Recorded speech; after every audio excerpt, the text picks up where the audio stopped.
This is the 1961 Gibson EMS 1235 Special Double Neck guitar, owned and customized by Rick Nielsen. Originally called the Double 12, the original double necks made its way into mainstream markets around 1958.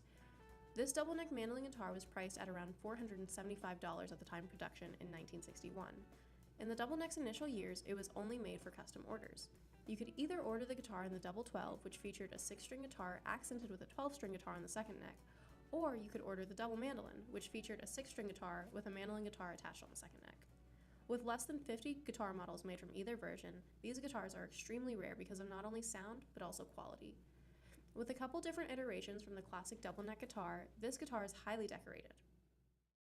This particular one is truly a one-of-a-kind. It's got a spruce top, maple back and sides, and it's got the appointments of a very expensive, fancy jazz guitar Gibson made at the time called an L5. And this has got a lot of those fancier appointments. You could see the fancy inlay in the fingerboard. It's got an ebony fingerboard, I believe, with binding inlaid not only on the side, not only binding on the side of the neck, but inlaid in the side of the fingerboard. And I think what they call flower pot inlay on the headstock. Again, fancier inlay on the headstock that you would find on like an L5. As the owner of many eccentric and unique guitars, Rick Nielsen had a musical upbringing.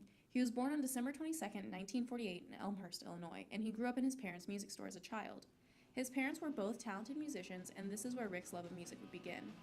Being a part of a lot of different bands growing up, he finally found his place when he joined the band Cheap Trick, and was known for his lively, energetic performances with his custom guitars.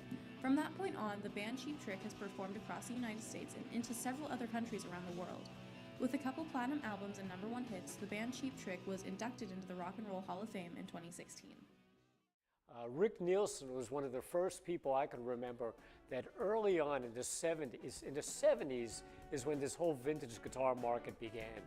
And I remember in the 70s, Rick Nielsen was already collecting vintage guitars as it just began. He was collecting vintage guitars really before the whole market really began.